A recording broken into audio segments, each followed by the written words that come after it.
Sai Ram. Shri Sai Satcharitra, Chapter 6. Ramanavami Festival and Masjid Repairs. Efficacy of the touch of the Guru's hand, Ramanavami Festival, its origin, transformation, etc. Repairs of the Masjid. Before describing Ramanavami Festival and Masjid repairs, the author makes some preliminary remarks about Sadguru as follows. Efficacy of the touch of the Guru's hand. When Sadguru is the helmsman, he is sure to carry us safely and easily beyond the worldly ocean. The word Sadguru brings to mind Sai Baba, the perfect master. He appears to me as if standing before me and applying Udi, that is, sacred ashes to my forehead and placing his hand of blessing on my head. Then joy fills my heart and love overflows my eyes. Wonderful is the power of the touch of Guru's hand. The subtle body consisting of thoughts and desires which cannot be burnt by the gross fire is destroyed by the mere touch of the Guru's hand, and the sins of many past births are cleaned and washed away. Even the speech of those who feel agitated when they hear religious and godly talks attain calmness. The sight of Sai Baba's handsome form chokes our throat with joy, makes the eyes overflow with tears, and overwhelms the heart with emotions. It awakens in us I am He, that is Soham Brahma consciousness, manifests the joy of self-realization, and dissolving the distinction of I am Thou, makes us one with Supreme One reality. When I begin to read scriptures, at every step I am reminded of my Sadguru Sai Baba, who assumes the form of Rama or Krishna and makes me listen to his life. For instance, when I sit to listen to Bhagavat, Sai becomes Krishna from top to toe, and I think he sings the Bhagavat or Uddhav Gita, that is, song of teachings by Lord Shri Krishna to his disciple Uddhav for the welfare of the devotees. When I myself start to write anything, I cannot compose a few words or sentences, but when he of his own accord makes me write, I go on writing, and there is no end to it. When the disciple's egoism props up, he presses it down with his hand and gives him his own power, makes him achieve his object, and thus satisfies and blesses him. If anyone prostrates before Sai and surrenders his heart and soul to him, then all the chief objects of life, that is, dharma, righteousness, artha, wealth, kama, desire, and moksha, deliverance, are attained easily and unsolicitedly. Four paths, that is, of karma, dhyan, yoga, and bhakti lead us separately to God. Of these, the path of bhakti is thorny and full of pits and ditches, and thus difficult to traverse. But if you, relying on your Sadguru, avoid the pits and thorns and walk straight, it will take you to your destination, that is God. So says Sai Baba.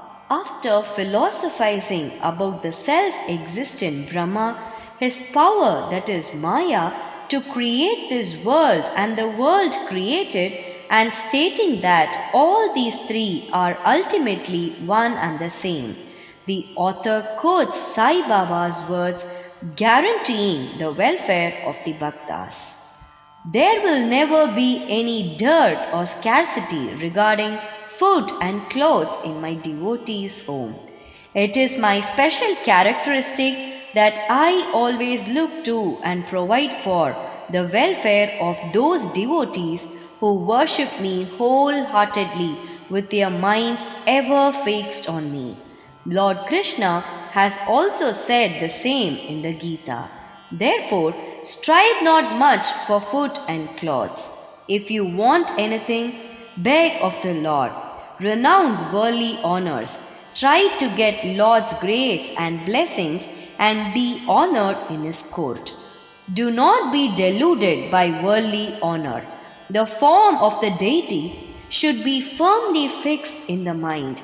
Let all the senses and mind be ever devoted to the worship of the Lord. Let there be no attraction for any other thing. Fix the mind in remembering me always, so that it will not wander elsewhere towards body, wealth, and home. Then it will be calm, peaceful, and carefree. This is the sign of the mind being well engaged in good company.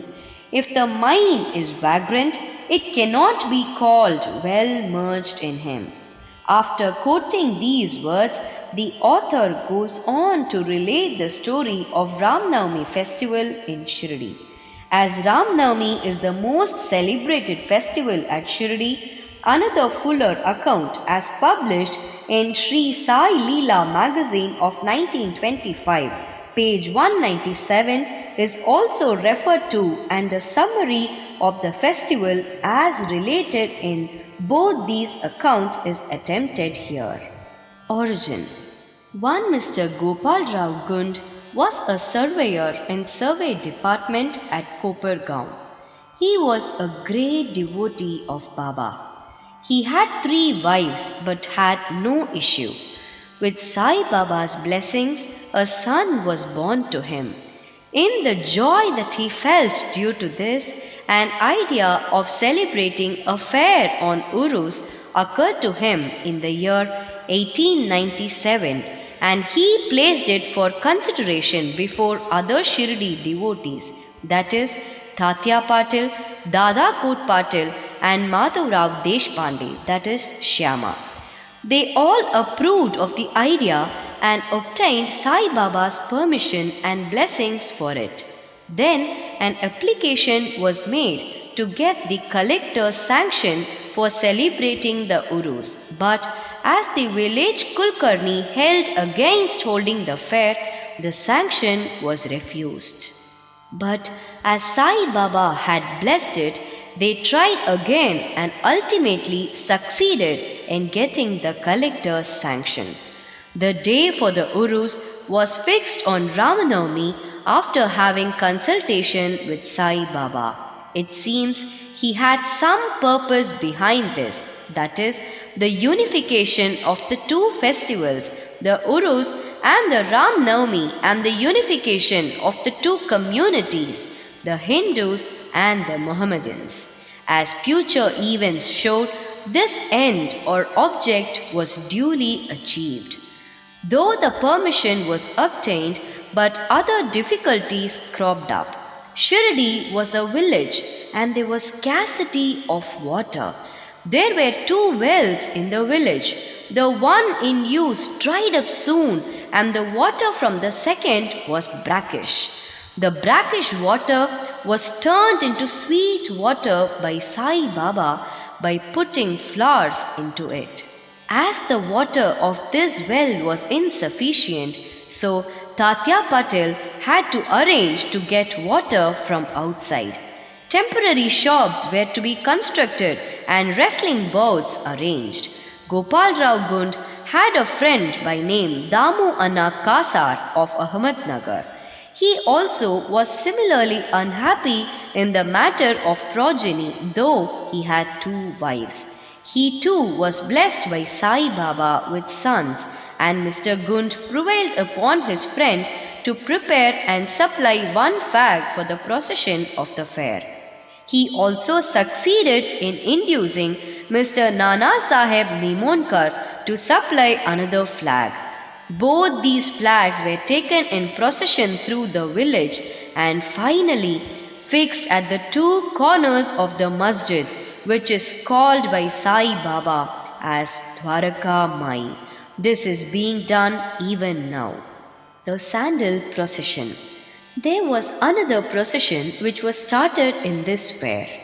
The idea of sandal procession originated with one Mr. Ami Shakar Dalal, a Mohammedan Bhakta from Kurla. This procession is held in honor of great Muslim saints. Sandal, that is, chandan paste and scrapings are put in the thali, that is, flat dishes with incense burning before them, and carried in procession to the accompaniment of band and music through the village, and then, after returning to the masjid, the contents of the dishes are thrown on the nimbar, that is, a niche, and the walls of the masjid. This work was managed by Mr. Ami Shakar for the first 3 years and then afterwards by his wife. So, on the same day, the two processions, that is, the flags by the Hindus and sandal by the Muslims, went on side by side and are still going on without any problem. Arrangement. This day was very dear and sacred to the devotees of Sai Baba. Most of them turned up for the occasion and took part in the management of the fair. Tatyakur Patil looked to all outward affairs, while the internal management was entirely left to Radha Krishna Mai, a female devotee of Baba. Her residence was full of guests on the occasion, and she had to look after their needs and also arrange for all the paraphernalia of the fair. Another work which she willingly did was to clean and whitewash the entire masjid, its walls and floor, which were blackened and were full of soot on account of the perpetual duni, that is, sacred fire of Sai Baba. This she did during the night when Sai Baba had gone to sleep every alternate night in the chowri. She had to take out all the things including the duni and after thorough cleaning and whitewashing replace them as they were before. Feeding the poor, which was so dear to Sai Baba, was also an important item in this fair. For this purpose, cooking on a grand scale and preparing various sweet dishes was done in Radha Krishna Mai's lodging, and various rich and wealthy devotees took a leading part in this. Transformation of Urus into Ramanavami festival. Things were going on in this way, and the fair was gradually increasing in importance till 1912, when a change took place. That year, one devotee, Mr. Krishna Rao Jogeshwar Bhishma, the author of Sai Sagunopasana, came for the fair with Dada Saheb Kaparde of Amravati and was staying on the previous day in the Dikshit Wada. While he was lying in the veranda and while Mr. Lakshman Rao alias Kaka Mahajani was going with puja materials to the masjid, a thought arose in his mind and he accosted the latter thus. There is some providential arrangement in the fact that the Urus or fair is celebrated in Shirdi on Ramanavami. Ramanavami is very dear to all the Hindus, then why not begin the Ramanavami festival, the celebration of birth of Sri Ram on this day here? Kaka Mahajani liked the idea and it was arranged to get Baba's permission in this matter. The main difficulty was how to secure a Haridas who would do kirtan and sing the glories of the Lord on the occasion. But Bhishma solved the difficulty by saying that his Ram Akhyan, the composition on Rama's birth, was ready and he would do the kirtan himself while Kaka Mahajani should play on the harmonium. It was also arranged to get the suntavara, that is ginger powder mixed with sugar as prasad, prepared by Radha Krishna Mai. So they immediately went to the masjid to get Baba's permission. Baba, who knew everything and aware of what was happening there, asked Mahajani as to what was going on in the Vada. Being rather perturbed, Mahajani could not catch the purpose of the question and remained silent. Then Baba asked Bhishma what he had to say. He explained the idea of celebrating Ramanavami festival and asked for Baba's permission, and Baba gladly gave it. All rejoiced and made preparations for the Jayanti festival. Next day, the masjid was decorated with buntings, etc. A cradle was supplied by Radha Krishna Mai and placed in front of Baba's seat, and the proceedings started. Bhishma stood up for Kirtan and Mahajani began to play on the harmonium. Sai Baba sent a man to call Mahajani. He was hesitating to go, doubtful whether Baba would allow the festival to go on. But when he went to Baba, the latter asked him as to what was going on and why the cradle was placed there. He answered that the Ramanavami festival had commenced and the cradle was put out for that purpose.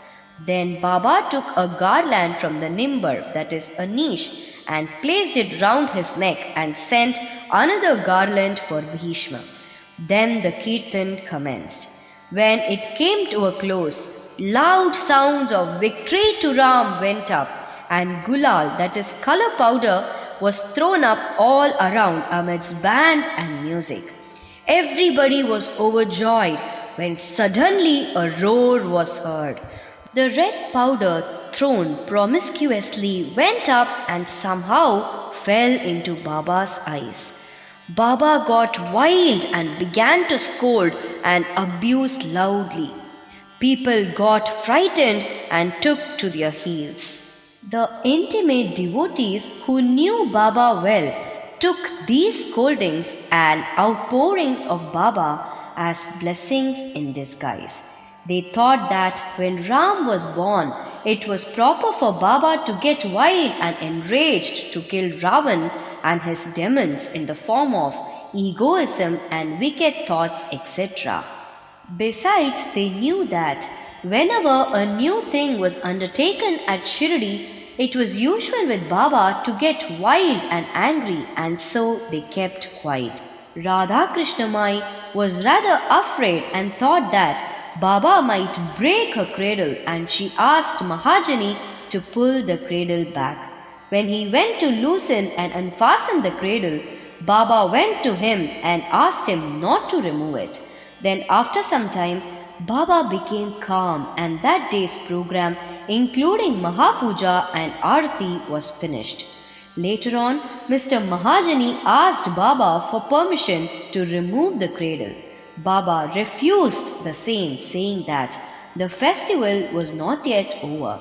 Next day, another kirtan and Gopal Kala ceremony, that is, an earthen pot containing parched rice mixed with curd, is hung to be broken after the kirtan, and the contents distributed to all, as was done by Lord Krishna amongst his cowherd friends, was performed, and then Baba allowed the cradle to be removed. While the Ramanavami festival was thus going on, the procession of the two flags by day and that of the sandal by night went off with the usual pomp and show. From this time onwards, the Urus of Baba was transformed into the Ramanavami festival.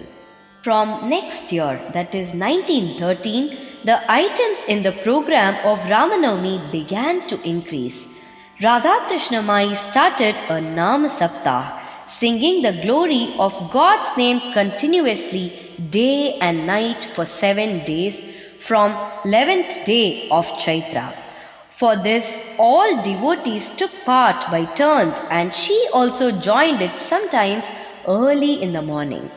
As Ramanavami festival is celebrated in many places all over the country, the difficulty of getting a Haridas was felt again. But 5 or 6 days before the festival, Mahajani incidentally met Balabua, who was known as modern Tukaram, and got him to do the kirtan that year.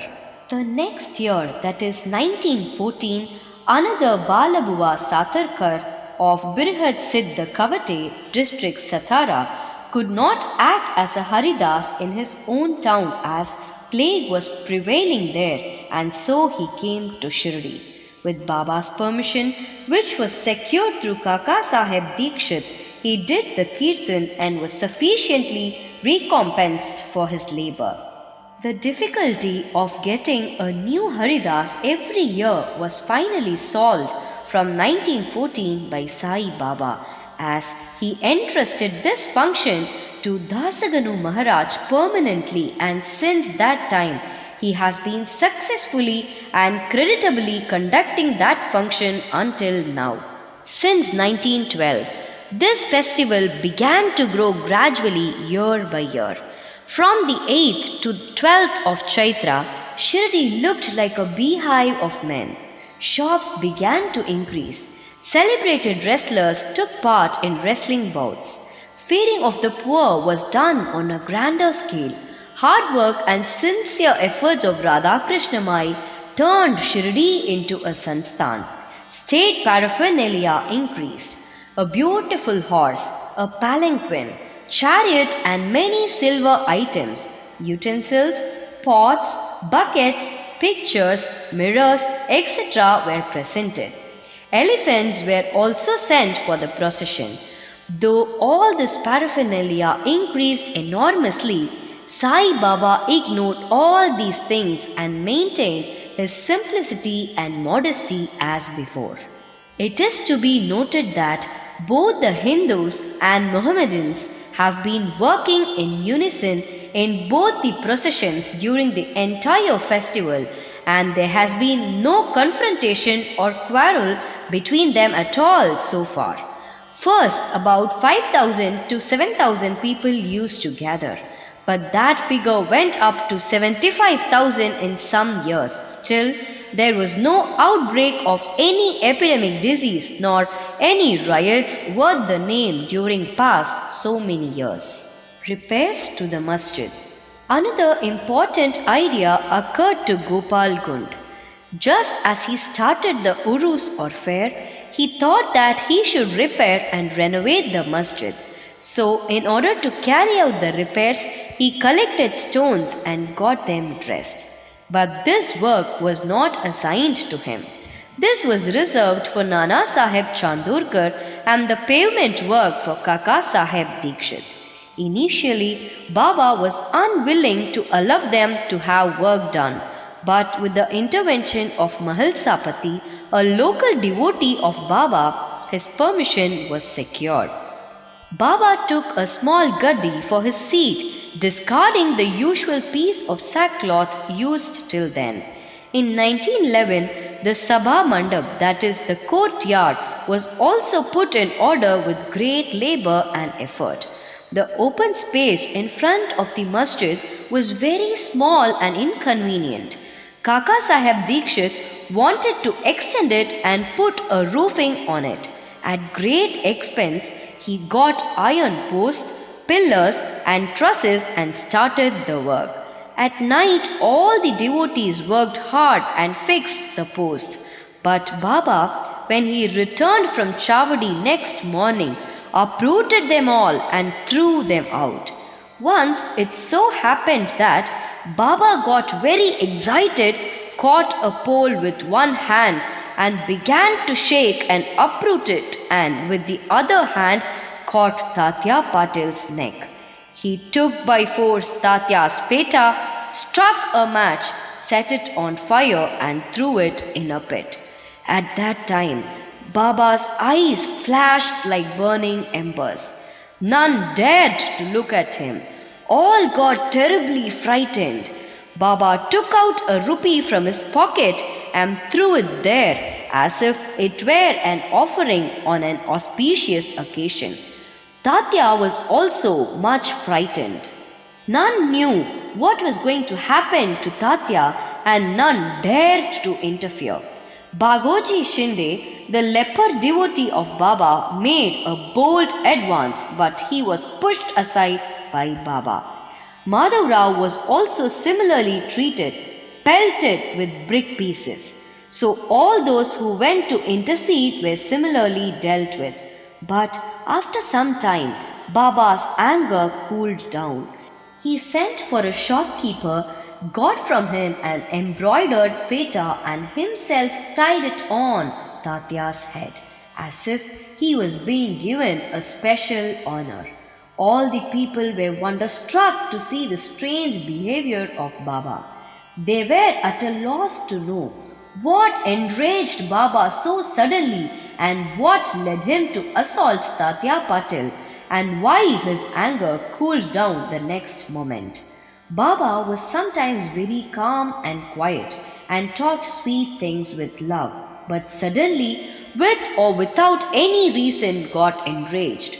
Many such incidents may be related, but I do not know which to choose and which to omit. I therefore refer them as they occur to me. In the next chapter, the question whether Baba was a Hindu or a Mohammedan will be taken up, and his yogic practices and powers and other matters will also be dealt with. Bowed to Shri Sai. Peace be to all. Om Sai Ram.